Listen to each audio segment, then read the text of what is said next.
Welcome to the Charity Connector. Hosted by Dominic Fenton and produced by Grow Radio, we give you an insight into the hearts of charities making waves in our world. Hi everyone, welcome back to the Charity Connector. I'm your host, Dom Fenton, and today I have another guest. Hi Andrew, how are you? I'm really good, thank you. How are you? Yeah, really good. It's great to have you on with us. Andrew, obviously we've chatted a little bit before, literally only today. Why don't you introduce yourself to the audience? Just tell me who you are and what you do.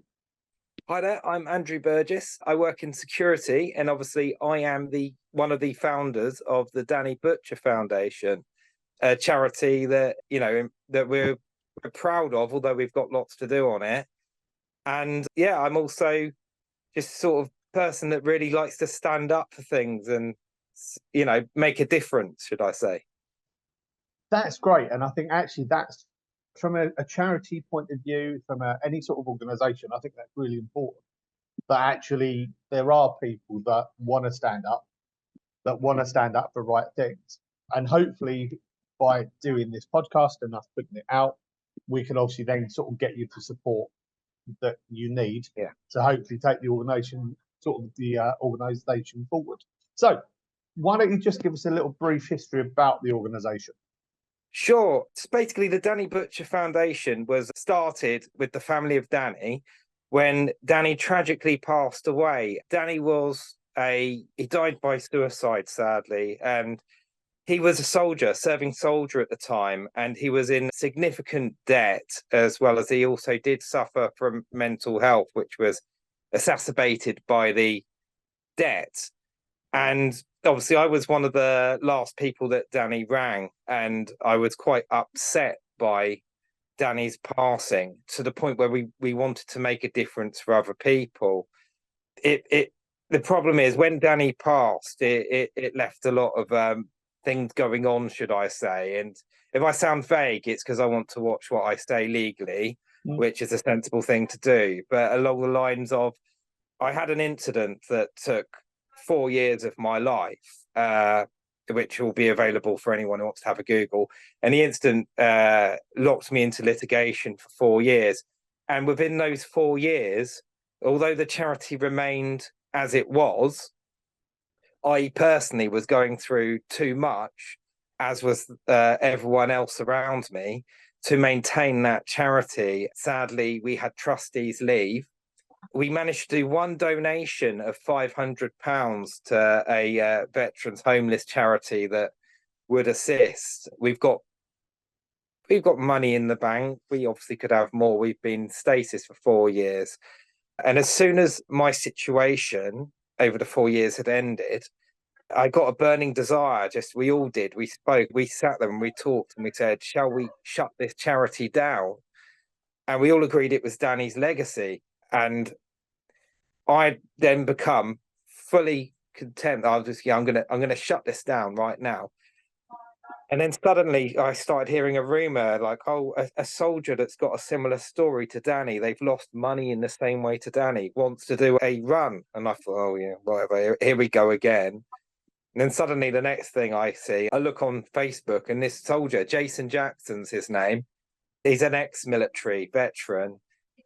He's doing this run. And I thought, oh, won't raise a lot of money. And I take another look, 300-400, finalizes it. He's raised over 1,070. And I spoke to all the other trustees and I said, this soldier's raised this money. What are we going to do with the charity? So they said, well, why can't we keep it going? So I thought, well, how can we've not got the expertise, which is when almost how I ended up on this podcast, because in a blind panic, I searched Facebook groups, and I found your Facebook group, and I was like, well, the Facebook group that you're in anyway.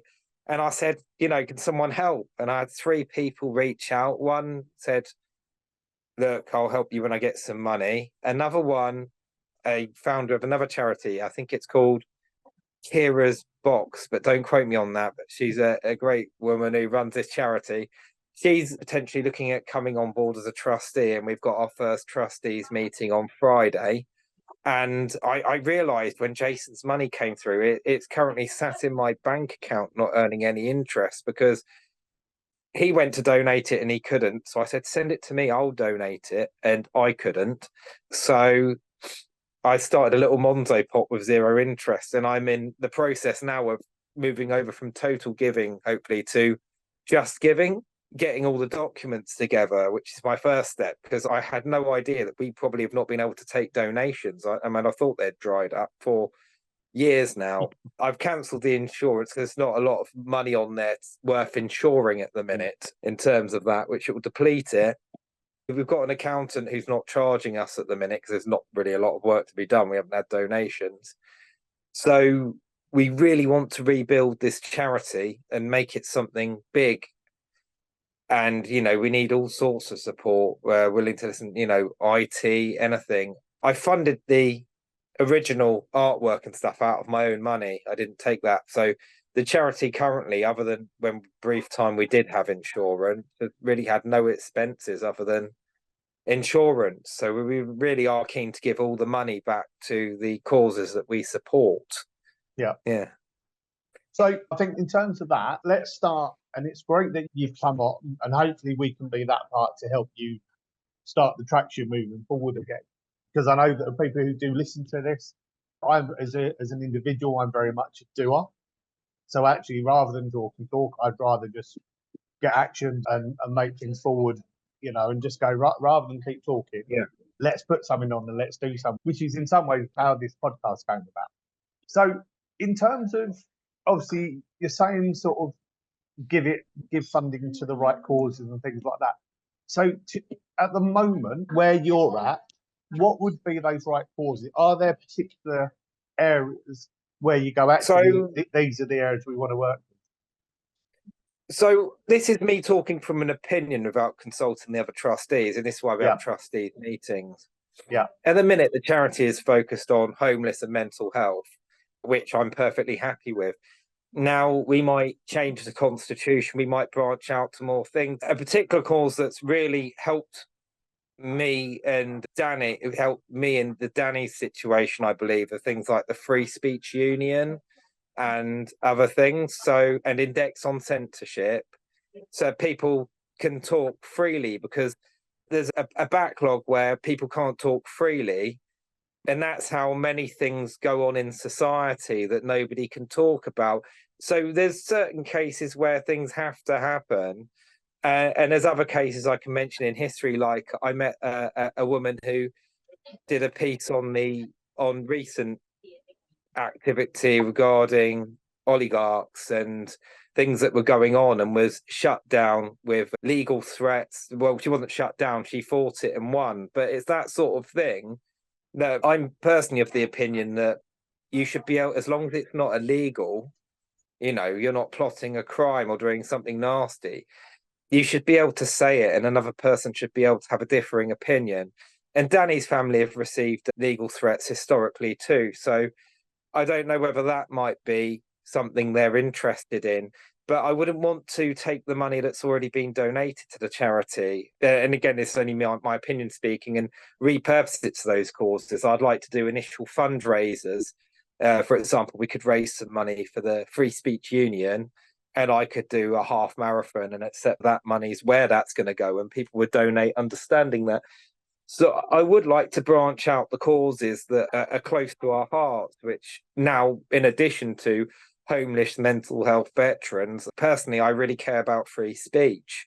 It's something I've really decided to take upon myself. And I did upgrade my membership to the Free Speech Union to gold, because I think we live in a society where you should be able to say something about me and I should be able to say something about you, and we can have a disagreement, or we can agree to not agree with what one another's saying. Yeah.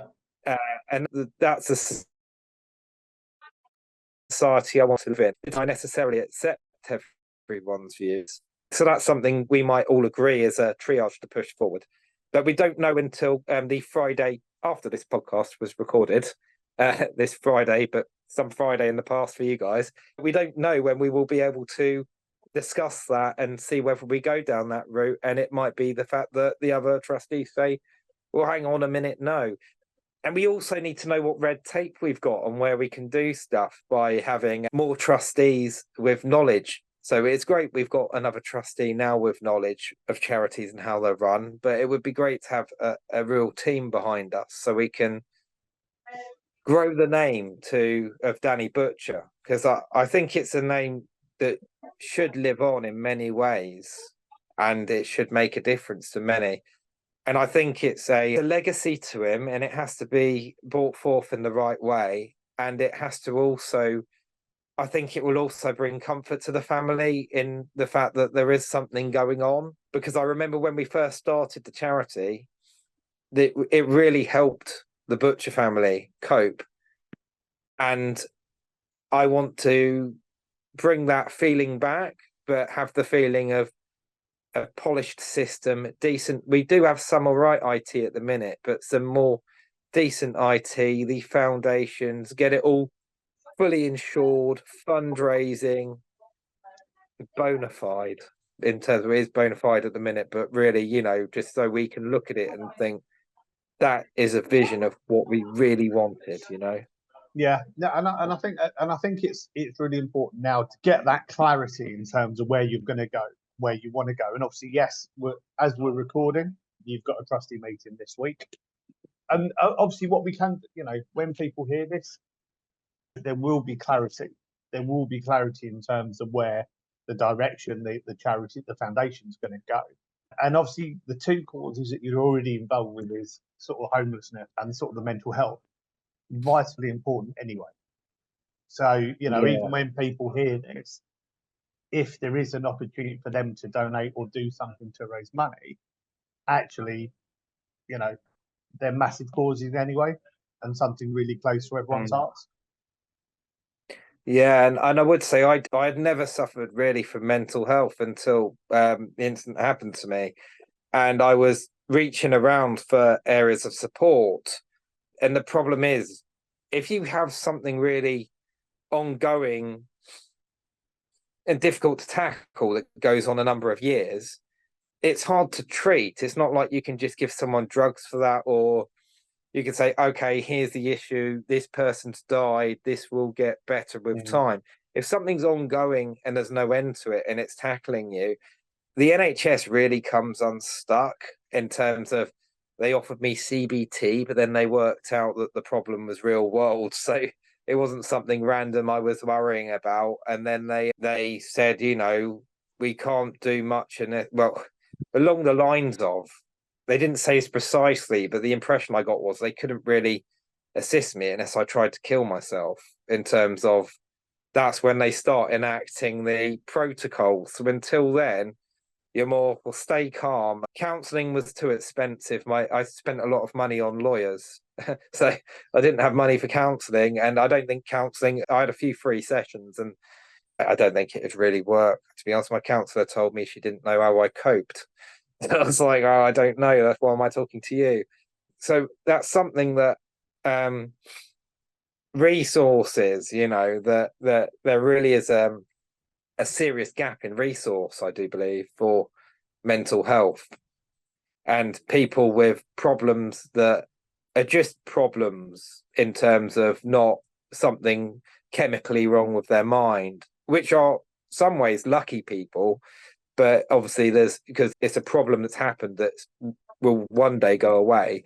Yeah. But the build up to that, the pressure to that, they need some assistance in tackling that in the short to medium term. Otherwise it can still be as devastating as any other situation, So Yeah, and I think as well, thank you for sharing some of that stuff as well, because actually it's amazing. Personally, I've struggled with my own mental health, so I've had my own challenges.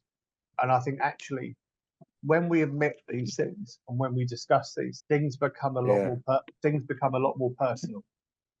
And and we take it on, because actually, we don't want people to go through what we've gone through. So actually, the fact that we're talking mental health, the fact is you're also looking at homelessness as well, which is such a big thing now. And the number of the people that are homeless also then struggle with their own mental health. It's that cycle, and we know that there's a lack of funding. We know that, Yeah. we know there's issues, and we know there's just society as we speak at the moment. Have you, obviously, when you've donated money out to other organisations already, did you hear back from them the sort of difference that made? It was a long time ago. Like I said, it's gone stagnant for 4 years, and it would have been roughly just over 4 years ago. I would be able to track it down, obviously, because it was all logged and bona fide and made. The organisation is, and the fact that I've come onto this podcast not knowing the name of the organisation shows how disconnected we've been from it. Because it's something I should be waving the flag of, we've done this. Yeah, it's one of them, isn't it? It's the only person we've donated to, but they were a charity from my memory that dealt with homelessness and veterans. No, it's predominantly veterans, and it was quite a well-known charity. And it hit home hard because I think it was Mr. Butcher's friends run that charity, and it's a fully registered charity, bigger than us, bigger than we could ever be at the minute. And they did a little thank you, I seem to remember, to say thank you. And we had a story published about it in a news place that was unfortunately removed due to the situation that went on with me, that everyone distanced themselves from me and the charity. Right, okay. But yeah, but we donated it and we were happy with it, and it would have made a difference. Yeah. I think they said it would house someone for X amount of time. Again, casting my mind back 4 years. And as I say, a lot's gone on in those 4 years. So let's start now. In terms of, let's say, the next 2 or 3 years time, looking ahead, where you're at now, where would you want to be in those sort of 2 to 3 years time? Okay, so personally, I'd like to be accountable. When I say accountable, I don't mean obviously we're accountable every way. I would like to have a list of successes, i.e., that person we donated to and Jason Jackson. I would like that. That's just a simple step that I would just like that highlighted on our website, which I work on doing soon. So because that was a clear success.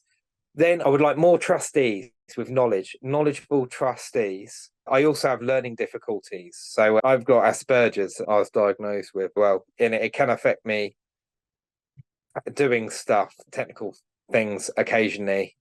So I would like more trustees to assist me with things. But not only would I like more trustees, I'd like the charity to build money and have a strategic financial plan in terms of where that money's invested to help the charity grow, what advertising or infrastructure we have. And the idea is I would like that feeling that I've spent £1,000 to make £5,000. And I would like to keep the money in the charity so that the money in the charity grows. Not, we're not interested in the money. None of us are. We're interested in the money being in the charity, but we're not interested in the money for any of our personal gain, because we saw what money did to Danny in terms of the lack of the debt, the stress, and that made money less important to our personal lives and more important to how we can assist others who are in a similar situation. And I think that's really, and I think that happens that when there is a tragic thing that goes on, and unfortunately that's involved money, it does change your whole thought process around money. And actually, I love the fact that you want to help people not be in that situation. You want to support people. So if there was a magic wand, what would someone listening to this now do for you? I would like someone with great experience within charities, possibly a business acumen when it comes to charities, in terms of they really know how to make these things big. I'd like them to reach out to me and offer support. I'd like people with technical banking skills that I can verify are genuine people through online presence and have the blue tick, so to speak, to reach out and offer me assistance. And I would like people to share the charity as well. So that would be the magic wand. And obviously I'd like some money to come in so we can feel a sense of achievement, that we've really made this charity big, and we're running it like a smooth operating clock. So the time we're putting in is more beneficial, because at the minute, all the time I'm putting in is fixing it, because obviously the 4-year gap. And Yeah. I've become a father nearly twice, once, and the second one in December will be this year. So I have 2 children with December birthdays. And with everything that's gone on with me, it's kind of left me, obviously, it's left me battling myself to the point where my time just becomes, you have to work, you have to feed the family, you have to see the children. Where I say have to, it's a pleasure to, but well, you've got so many things going on, and then I've got a partner, and I have to keep up with her and just check in with that. So sometimes my concentration when with all my learning difficulties, when trying to make all this right, hold the trustee meetings, do it all properly, with the stress that I've still got from the past 4 years, from the huge incident that took over my life, and the sadness of what happened to Danny, it's very hard. So it's almost like I feel like I'm working every 10 minutes. I feel like I'm doing 2 hours work, gathering documents as well, and stakeholders. So just someone just to come in and just do their best with me, so we can do our best together. No, I can see that, and I can see just from where you're talking, the toil that's had on you over the last few years. So realistically, if someone listens to this, just reach out. If you think you can support Andrew, if you think and just to say, they'll also be supporting. I feel bad for not getting them on, and this is part of the situation. I said they'll also be supporting Alan Butcher and Carrie Butcher, who this is arguably more important to, because it's their blood. So I do feel I should give them a shout out too. But and if need be, we can get them on. If need be, we can get them on again. Talk to them, and that we can get them. We'll let them watch this one, and then we can arrange a round 2 maybe, where we do a follow up, what's happened, and get the Butchers on, because I'd love them to be a part of this. I do feel bad now not inviting them. It's just the world just passes me by, that's fine. Me by. Well, what we'll do, if anyone can help, where can they get hold of you? So I'm in Bristol. Yeah. And I'm on Facebook. Yeah. I should probably start checking the charity's emails too, but I do check them, but you get a lot of spam, so I don't want to miss one of them. But I can give you my mobile number as well, and they can drop me a WhatsApp, and you've got a link to my Facebook if you want to link my Facebook to the podcast. Is there a website? Is there a website?